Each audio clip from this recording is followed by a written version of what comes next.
Good afternoon, fellow planning commissioners. You look very impressive. The best part about this is that the audio is recording me as Eric Tissot, because that's whose mic I'm using. This is a sort of a quick overview and preview, update on the Plans app that we've talked about, that I've talked about before. And the fundamental reason I asked for this is because I wanted to understand what plans exist either within the department or more broadly within the city that may overlap. We've talked about overlapping plans. I also thought it would frankly be helpful for a new planning director, because if I were the new planning director, I might ask a question like that, looking at the various plans. So I asked Sarah and her team to do that. Sarah and Nick and Jamie have done a great job. If there's anybody else I should credit, you can let me know. But Chad helped as well. This is not intended to be, by me anyway, an indictment of the current panoply of plans or anything else. It is just it's an analytical tool for us to just start to think about plans, what they mean, do we have the right number of them for the right purposes, et cetera. So that's what this exercise is. And what you have as a very important companion is the spreadsheet that's been given to you, which for each of these layers on the app describes whether that plan is a regulatory plan, does it have any regulatory impact, and then also whether it has any funding implications. And I would note in advance that there are, according to my count, 5 yeses in the regulatory impact, meaning there are only 5 of these plans that have any regulatory impact on land use within that area. And there are 10 or 11 that have some funding implications, which are described specifically. I won't review them, but generally eligibility for a credit or an incentive or a grant or such. And then the category of indicates priority area for investment, which I think actually needs a lot of discussion by us and by others, because I don't know exactly what that means. And I think we should be talking about, if a mapped area has means that it's a priority area, what does that mean? Does it mean is it an objective measure? Is it a subjective? Is it a statement of intent? So I think it's important, and again, I think the staff did a great job here of gathering up all this information. So I'll just dive into it and give you a sense of it. So the first category are plans by category. These are largely planning department plans, right? So, and they'll all be familiar to you by and large. So let me get the map to make that big enough that you get the idea. I can't full screen. Can I make it any bigger, the map itself? Or that's all right. Don't worry about it. It's good enough. Okay, so, here we go. Ready? Urban renewal plans. We all know what those are, although I had an interesting conversation, and it's worth a conversation about, the continuing viability of urban renewal plans. Some have impact, some don't. Again, it's a deep dive into that. They're pretty old tools at this point, some of which are expiring, some of which are not. One could have a discussion about whether repealing them is a good idea or what the consequence would be or whether the juice is worth the squeeze. But regardless, there are urban renewal plans. These were, as you probably remember, acquisition tools. They were acquisition tools during the early days of property acquisition and demolition and so on, but they also have evolved over years into land use tools because they have very significant, in some instances, land use overlays. Anyway, I'm not going to narrate each plan, but because Spire planning areas. Adopted plans, city managed, and accepted plans, community managed. And that's definitely worth talking about for the commission, and I might ask the director or others to talk about it. My rudimentary understanding of this is that adopted plans are plans that have been generated by the city, typically by the planning department, and adopted by the planning commission. and I'm sure we could talk about what those are, and Chris will give you some examples. Accepted plans are plans that come up from the community that they come to the commission, we accept them, but they don't have the stature of adopted plans.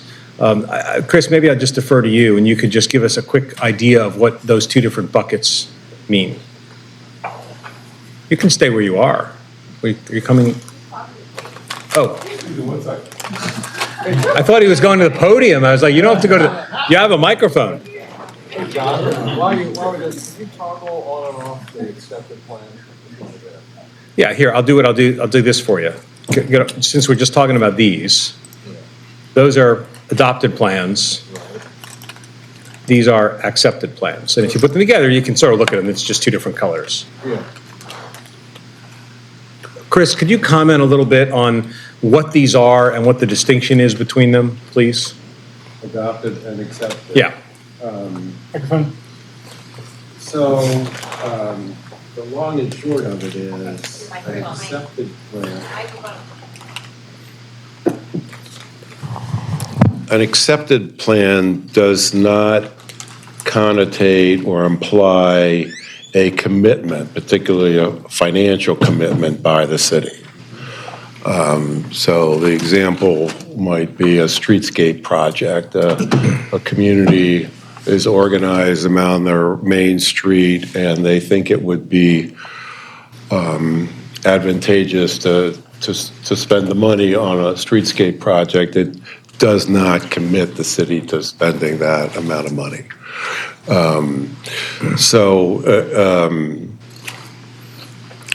A plan that is adopted by the city, there is some there's some discussion, I should say, about whether that entails a financial decision. And that's really, I think, something to be determined. And we're talking a lot about small area plans and how to link them to the capital budget. So I think that is a path that that we need to determine if and how we want to do that. And that's going to take place at a higher level in the Planning Commission, probably, and then in the budget negotiations with the capital budget. So it'll happen with the council also. If there's a financial commitment made in a planning effort that transfers to the CIP, that will have to be approved by the council. So I think it's a larger discussion. To Sarah and her team's credit, they've been managing a capital budget with zero fat in it at all, right? We didn't have the option of adding things that people want rather than people need. So we may be entering that era now with the changes in the GO bonds and the HUR funds and the vacant reduction funds.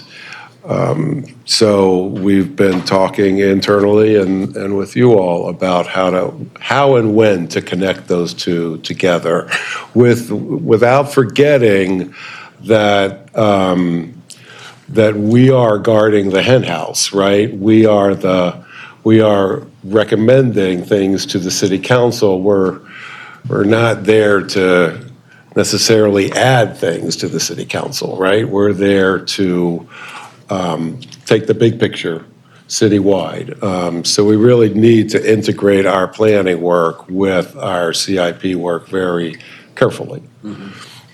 So the point I mean, and Chad told me earlier is a good micro clarification that oftentimes a community managed plan is useful because, for example, in order to be eligible for a state funding source or another funding source, it needs to be part of a plan that has been adopted by the local jurisdiction. So by accepting the plan, that's this category, the lower one, we're basically facilitating at no, quote, expense to us or the city, something funding for Bernie, eligibility to apply. So we're basically just helping out and validating a plan and a planning effort. We're going to have to we'll have to work through this in the future, but we've seen plans, small and large, at least in the time I've been on the commission, that don't have price tags and certainly don't have sources. And I guess not having a source, especially when it's a plan that's prospective, makes sense to me. And I'm not saying that you have to have a precise price tag in every plan, and I'm not even sure that typically land use plans like this or community plans have a price tag, but it sure would be helpful to have some idea, because otherwise it's just lots of plans with indeterminate cost and no identified sources. That just seems to be sort of a poor way to manage the planning process. It's not unusual, but it seems to me that we ought to be thinking about that. And even in the context of a larger plan, like the Downtown Rise plan, which we talked about last time and we'll talk about again at the next meeting, it's lots of infrastructure in there. How much might it cost? And again, sources become sort of a next conversation, because oftentimes you do have to have a plan with some sort of budget in order to go find the sources. But a lot of plans with no numbers attached whatsoever seems to me to be a bit of a unwieldy situation. So, John, yeah, I guess. microphone, Doug, please. A lot of those plans are catalyzed by the communities that they represent, who may not have the capacity to go out and do a deep drill cost estimate. Some of these things, there is a role for the planning department, I guess, to advise and support, I guess. Yeah. Yeah, my position is not, I think every plan needs to have a cost estimate attached. My question is, should we be looking more closely at the potential of doing cost estimates for some aspects of the plans? Now, some of those plans are not cost-driven. They're land use controls, or they're, things that don't necessarily involve this expenditure of money, but some of the things are. And it just seems like, to me, it would be worth having that conversation. And maybe what we should do is we should pick a few plans that we think are representative plans, and just try to do some sort of cost estimate, exercise with them. We can talk about that. Anyway, we're going to run out of time, at least into the regular agenda, although I know we have the 1 o'clock agenda is quite short, so we have some room, right? Okay. Well, anyway, let me go back to my, so I'm going to go back, turn on urban renewal plans, inspire plans, adopt plans. These are comp plan featured planning areas, which are areas that are noted in the comp plan. And then other adopted city plans that are these are considered other because they were adopted pre-2006. We'll come back to your questions. I'm not turning the zoning layer on. I'll show you what it does, which is very useful. But it turns on all the zoning districts and also the land use map, which you're familiar with as part of the comp plan. What I'm trying to convey here are not, the zoning districts are useful, but they're not really plans. They're baseline information, and they also make the map literally impossible to look at. So we're going to turn off zoning. Go back to the exercise here. Oops. And now there's a section called incentives. The staff has gathered up, and you'll see it organized. And I'm not expanding I think we might have some ability to expand the list, but anyway, so I'll turn on incentives, local and national historic districts, NIF areas, enterprise zones, enterprise zone focus areas, opportunity zones, communities of opportunity, healthy food priority areas, 2024, arts districts. So that is largely, not perfectly, but that gets you through the planning department plans and some others, the incentive areas. And now the staff was very good, and I don't know if this is still, Sarah, ongoing. I don't know if we're done collecting, but we are close to done collecting from the other agencies, the obvious agencies, things that are mappable. So do you know whether you still have anything in process? Contact for ACDC, Right. so there may be things added there, but Right. we did get a response from ACDC there. And those are in here now, or not yet? We just added, right, yeah, so we got ACDC. Yeah, okay. Yeah, okay, that's fine. Well, so, it's no problem. We can continue. Okay, so now turn that on. HABC plans. I think that may just be a PSO, and I can't remember what the other one was. But, okay, impact investment areas. That turns, where are those? Are they showing up? Doesn't look like I turned anything on. Everything's turned on. Additional vacancy reduction, that turns something on. Healthy neighborhoods, Bernie boundaries. Now we move to BDC. BDC plans and assessments. Oh, sorry, parent on, sorry, thank you.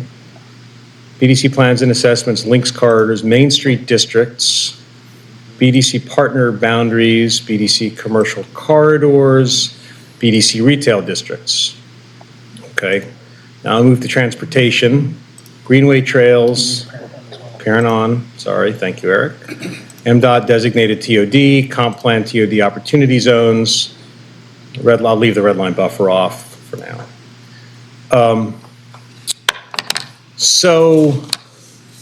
I think, isn't there the other, I don't see the other on here, but I don't need the other for my purposes. It doesn't seem to be down there when I'm scrolling down to it. I think it's covered by the zoning district. Oh, is it in the zoning districts? Maybe you moved it up. That box is Yeah. covering it. If you press the left arrow under the zoning district filter at the bottom. Oh, is it here?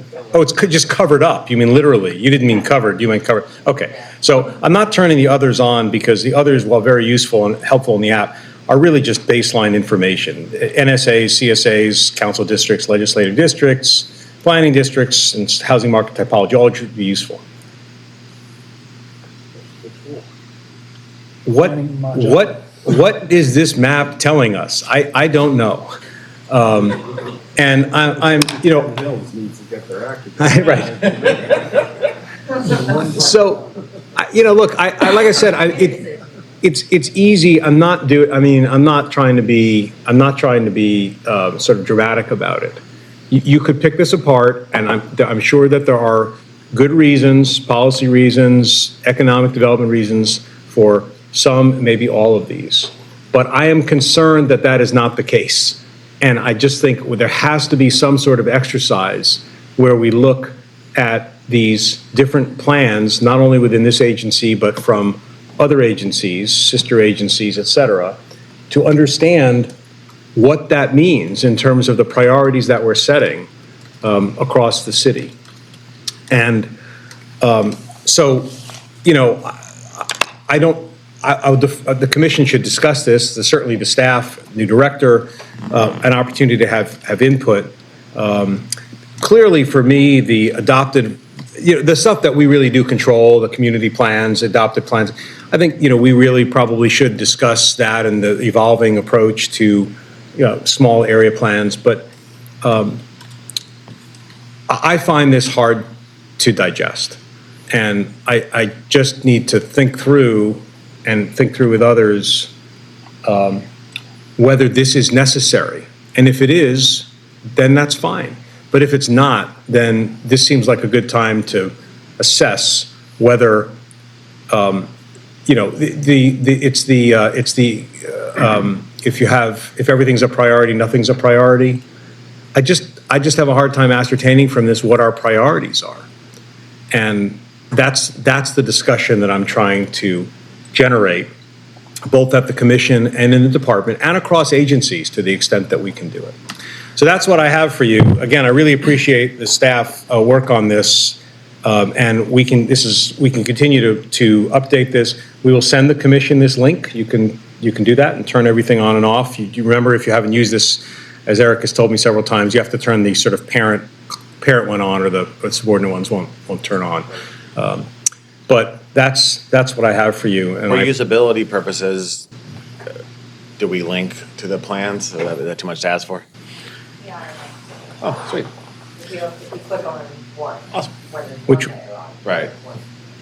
Yeah, if you can find one that is not covered by multiple plans, like that one, for example, and then you can go, that's not a good example, actually. I hear you. You get the point. And the one thing I was thinking earlier, and I just asked Sarah and the team to do is, can we get a list of, Chad has already agreed to do this for urban renewal plans, a list of the urban renewal plans, their expirations, you know, current effect, et cetera. But if you could do a list of all the accepted and adopted plans and the year of adoption. There's a bunch that are 2006 and prior. You put those in a separate category. But for newer plans, I think it would be useful for us to see what the sort of the time spread is of these plans. This, you know, so if one was adopted last year, to me, that's potentially different than one that was adopted 15 years ago. And, you know, it causes you, of course, to want to go look at the one that was adopted 15 years ago to see if it's still current, does it make sense? Anyway, so that's what I have. And I would love to hear your questions and conversation. And certainly, we're just in a briefing session here. I would invite the staff to participate fully in this conversation for a bit, and then we'll eventually transition to the regular meeting. So, anyone? I would just add one option would be to tie the CIP directly to certain plans. And the example I'd give would be a Main Street district where a capital project may be appropriate in a geographic area. Yeah, please. Can I chime in Of for one course. thing? One of the things that's included in the comprehensive plan, just to respond to your comment that if everything's a priority, nothing's a priority. One thing that is included in the comprehensive plan is identifying, using the housing market typology, different strategies for different areas, so that there is investment everywhere in the city, but that it's tailored to the needs of that area based on based on the housing market. So this map maybe doesn't have necessarily that type of discipline to it, but I think there is a way where you do have a map that is very busy with different types of investments in different parts of the city, but they're tailored, to the needs, so that it's not just one size fits all. Thank you. Colleagues, questions, comments? Did I miss other PUDs here? Did we not include them for any reason? PUDs are not here. I guess we certainly could turn them on. The purpose of this exercise, there are some things here that I think may not actually be in the big CodeMap database. Many of these things come from CodeMap, but I wanted them in one place so we didn't have to. A lot of these things you could turn on. PUD certainly is an available layer if it would be useful to you. Okay. We can add that to the zoning section. Since on the PUD topic, Microphone. on the PUD topic, I know there's been talk about even posting those online. It would be prohibitively expensive to do that or to scan. Are they scanned, but they can't host? They are scanned at the moment. When they were scanned, everything that was in a big folder got put into one massive PDF document. So as time is available, I'm going through slicing them apart, renaming them, and making it rational. By PUD or by? Within each PUD, yes. But so you have one huge PUD file. Right, so. Per we all have- 125 PUDs. Yeah, we have 100% scanned. How usable they are at the moment is the concern, but yes, we do have them all digital. Is it, so if even though it would not that usable, so maybe it's not worth it, but like, could we put it hosted on a server, or is the file too large to link to? We asked BSIT once, and it was prohibitively expensive, but I'm happy to explore the Yeah, well, I was options. just thinking out loud, Yeah, my preference would be to have them available to the public for self-service because, once every other week or so, I get a call, hi, can I have the PUD for X? And I'm like, okay, that's 18 inches of shelf space. What's the question? I can answer your question, not to be evasive, but to not give you huge amounts of data that are Right. irrelevant. Right. So thinking of, so that's more, I don't know if it's data, the GIS side, I feel like there's a way, solutions we can come up with there. Other thought, just for brainstorming too, is thinking in the zoning context for like conditional use hearings and variances, is one of the factors to be considered is compliance or accord with other plans. So I'm thinking through now as how we could incorporate this better, or like for applicants when they apply to be aware or a notice that, hey, check these plans out as part of your application so that you can articulate the plans that are applicable to your project. But I hear John's, that's kind of the same thing, like this, so many plans. How do you avoid the overload? Other questions or Yeah. comments? Okay. So I want to reiterate, this is by no means an indictment of this visual. It is just a conversation starter. And I'm open to any and all pushback especially from the staff who really know these things even better than we do, if you think that, you know, about what conclusions should be drawn, including no conclusions. So, I've got a couple comments, John. yeah, thank you for letting me start, but that's where I am. Go ahead. I think this is a great tool. Love myself a good map. All of your observations, I think, are accurate. I think there's opportunity here to align or at least highlight plans that demonstrate needs, and then some of these layers that are resources and funding opportunities to match those things up. You talked about dates, which I think is important. I think some of these plans are outdated, and to the extent that some of them have been superseded, there's probably a lot of efficiency in, you know, focusing on the most current plan for any particular area. On the, you know, community accepted plans, this has long been a dilemma, in my opinion, because you mentioned how the plans are a tool, and in a lot of communities, they're a much needed tool. In many cases, the reason for the community-led plans is the absence of, you know, investment or, you know, leadership. It's not a focus area for the city. So, you know, those communities have had to lead their own plans. So I think that those do have an important place, and they've also, you know, kind of begged the question, at what point do those community priorities become CIP priorities? I think the answer can't be just never. And I think that one thing that maybe can come from this is sort of getting everybody rowing in the same direction as we're evaluating the CIP, as we're working with agencies, that we're not simply being reactive and only, you know, doing needs-based investments like fixing potholes. We're also not just picking out of, you know, thin air or looking for, you know, new ideas when it goes to invest in these communities. We have a menu of things that people have been waiting for, that if we can, you know, organize and visualize, we should be able to prioritize. That wasn't meant to rhyme. Okay. Any other questions or comments? Okay. So, One more too, for yeah, sure. in the neighborhood sub-cabinet work that we've been doing with housing mostly, but other agencies too, is we have mapped some of the major projects in our impact investment areas, which I don't know if they're on here officially or not, but The impact investments, they're on there, yeah. so then the thing I've been struggling with, or we've been talking through, is like, do we map those to make it coherent? That's one issue, which so everyone's aware, but then also I thought to myself, does it make sense to have private projects over a certain threshold that come through either SPRC or to the commission, or that we're aware of, mapped to, so everyone knows where investment is and is not going, and can help plan accordingly for that purpose too. So, and I don't know what the answer is either. So that's one thing I've been thinking about. BDC attempted to keep track of development for that exact reason a number of years ago. And Jamie, when was that ballpark? Do you remember the years?